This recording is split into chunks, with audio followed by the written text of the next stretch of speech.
pour faire de la modélisation, on peut modéliser n'importe quelle situation avec une fonction. Et normalement, on peut dessiner, ça nous aide. Le dessin va nous aider à comprendre ce qui se passe. Donc en représentation graphique. Et des étapes, non, c'est voir ce qui se passe dans le monde. On crée un modèle avec ce qui se passe. On compare avec la réalité pour voir si ça marche bien. Et on voit si les résultats sont cohérents avec la réalité. Si ce n'est pas le cas, on revient, on retravaille le modèle et on recommence à recomparer. Si ça marche bien, le modèle semble raisonnable, on peut l'utiliser. Des fois, on retravaille le modèle pour faire un peu plus compliqué, donc on peut repasser ici et repasser sur les mêmes étapes sur un modèle qui est un peu plus compliqué, ou changer de modèle, ou choisir un autre modèle qui est peut-être un peu plus exact. Quand on crée un modèle, il y a une variable qui dépend de l'autre. Donc, la variable qui dépend de l'autre, on l'appelle la variable dépendante parce qu'elle dépend sur l'autre variable. Et celle-là, on met sur l'axe des ordonnées. L'autre variable, c'est la variable indépendante, on met ça sur l'axe des abscisses. Disons qu'on veut créer un modèle pour une distance qu'on pourrait faire à vélo dans un certain temps. Donc, la distance, c'est selon le temps qu'on met dedans. Donc, la distance, c'est la variable dépendante parce que ça dépend du temps.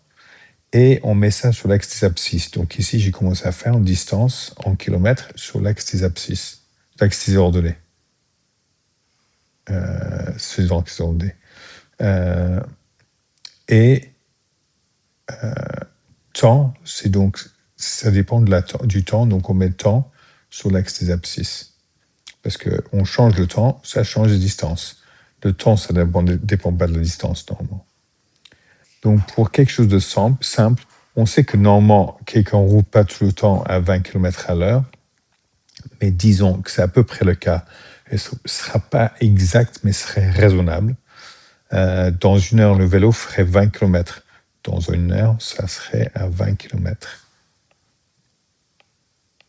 Donc là, dans 2 heures, on aurait fait 40 km. Dans 3 heures, 60 km, etc. Et en fait, ce qu'on voit, c'est qu'on a une modélisation ici. Si je relis un peu, ça va faire comme ça. Ici, on regarde bien le modèle. La pente, ici. Donc, pour chaque fois qu'on avance une heure, on monte de 20. Donc, une heure, on monte de 20 parce que c'est 20 km à l'heure. Donc, c'est 20 T. Parce que non, c'est 20 X. Ça, c'est alors, on va faire déjà, ça passe par le point 0,0. Donc, M est égal à 20. On ferait ça. Et ça passe par le point 0,0. Donc, on va faire y moins 0 est égal à 20 fois x moins 0. Ça fait que y est égal à 20x. Mais ici, le y, c'est d, et le x, c'est t. Donc, d est égal à 20t. On a un modèle pour expliquer ce qui se passe.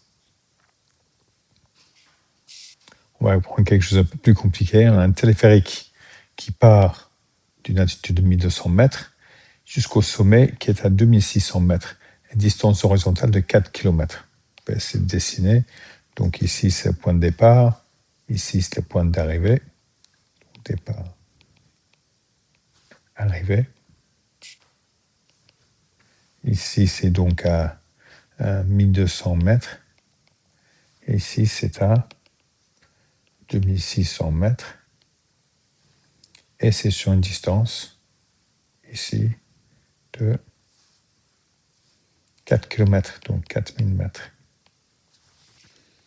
Donc, si on va commencer à faire une modélisation, il faut déjà qu'on voit la distance de dénivelé qu'on fait.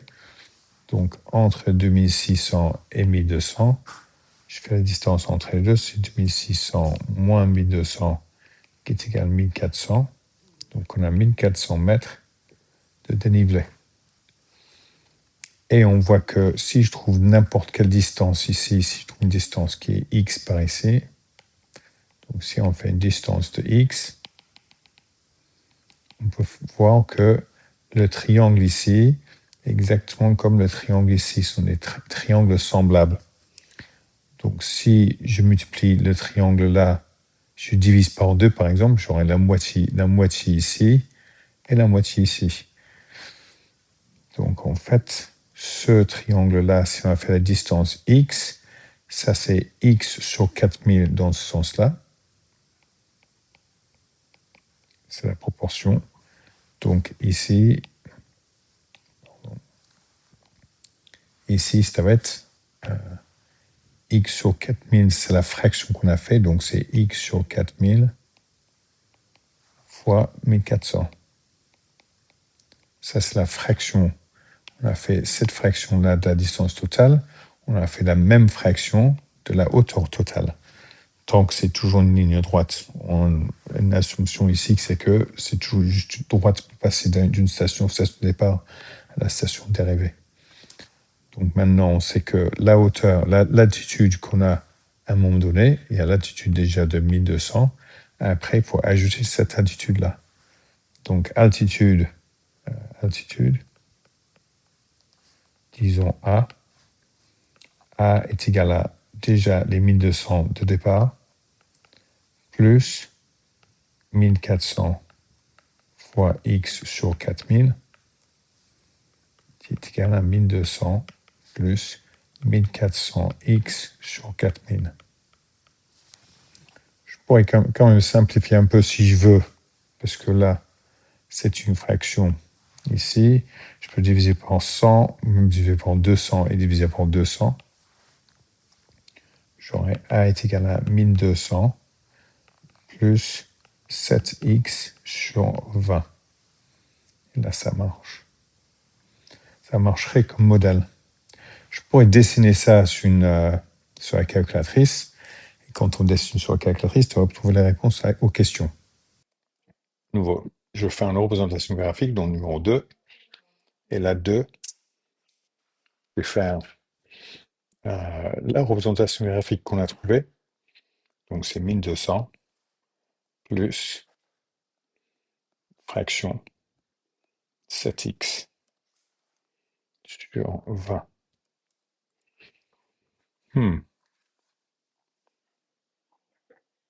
Ah, j'ai fait fois. Fois 1200 plus.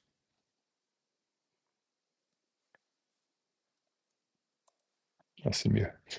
Et non, ça représente la téléphérique. Donc, je vais voir que ça monte jusqu'à 2600. Je vais mettre 2700. Et longueur, c'est jusqu'à 4 km, donc 4000 mètres. Et là, je devrais voir la représentation graphique qui fait à peu près le téléphérique qui monte. Voilà la réponse, menu, géométrie, point et droite, point sûr. Et je mets déjà 2 points dessus parce que je veux 2 réponses. Je fais ESC pour arrêter d'enlever valeur. Et maintenant, je fais la valeur de x, c'est 1300. Donc, je double-clique, je mets 1300 x et ça monte à 1655. Ici, je veux faire quelle distance il faut pour monter à 2000. Donc, je vais mettre 2000 là. Et c'est 2285,7. Je fais moins. Je peux descendre jusqu'à là, mais je ne peux pas faire 3 chiffres significatifs. Plus pouvoir plus. Donc, j'ai quand même les 2 points qu'il me faut. À partir de là, trouver l'altitude de la cabine une fois qu'elle a parcouru 1300 mètres en distance horizontale. Donc, si ça, c'est 1300, ça veut dire que x est égal à 1300.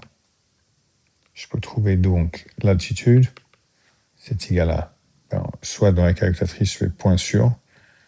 1300, altitude, c'est 1655 mètres.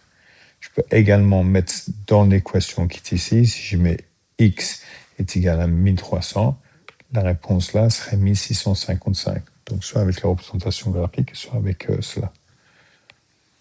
D'une façon réciproque, on s'attendrait à ce qu'elle ait parcouru quelle distance horizontale quand ce serait à 2000 mètres d'altitude. Donc en fait, si ici c'est à 2000 mètres d'altitude, je dois mettre un point ici, où ici c'est une distance quelconque. Ici c'est 2000 mètres d'altitude. Et je trouve que c'est 2286. Donc quand altitude est égale à 2000, la distance x est égale à 2286, qui est à peu près égal à arrondir à 3 chiffres significatifs, parce que j'ai passé exact 1, 2, 3, donc c'est 2290 mètres à 3 chiffres significatifs. Donc on voit qu'on peut faire une modélisation générale où je crée une équation ici et je peux utiliser l'équation ou la représentation graphique pour bien trouver les réponses que je veux. Ici, on va voir un autre exemple où on a une situation spécifique où on trouve la réponse. Donc Nandi pourrait construire un mur en 5 heures, Malice pourrait construire le même mur en 6 heures. S'ils travaillaient ensemble, combien de temps prendrait-il pour construire le mur? On va regardons 1 heure. Dans 1 heure, qu'est-ce qu'il faudrait faire Nandi? Dans 1 heure, Nandi, il fait 1/5. Et Maëlys, elle ferait 1/6. Donc dans 1 heure, ils feraient ensemble 1/5 plus 1/6. Et si je regarde 1/5 plus 1/6, je peux faire sur la calculatrice, mais en fait ça fait 11/30 du mur. Alors, il faut combien d'heures si je fais 11/30 du mur par heure? Donc je prends le mur total, c'est 1 mur. Je divise par la partie du mur qu'on fait. Et ça devrait me donner le temps qu'il faut pour construire le mur avec les deux.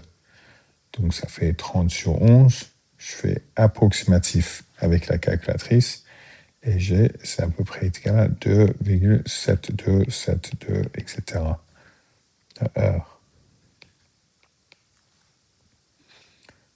Voyons voir ce que ça fait en heures et minutes. Donc en fait, j'ai 2 heures et 0,7272, etc. de 60 minutes parce que ça fait 1 heure. 2, ça fait toujours multiplication, donc je fais 0,7272, etc. fois 60, qui est égal à 43,636, etc. minutes. Donc il faut 2 heures et 44 minutes pour construire ensemble. Construire le mur ensemble. On vérifie si ça a l'air raisonnable. En fait, 5 heures pour Nandi, 6 heures pour Maëlys. Ça veut dire que s'ils travaillent ensemble, ils devraient faire un peu plus de 2h30, mais moins de 3 heures. Parce qu'avec les deux, ça va être entre 2h30 et 3 heures. Ah oui, 2h44, c'est bien entre 2h30 et 3 heures, donc ça me semble raisonnable.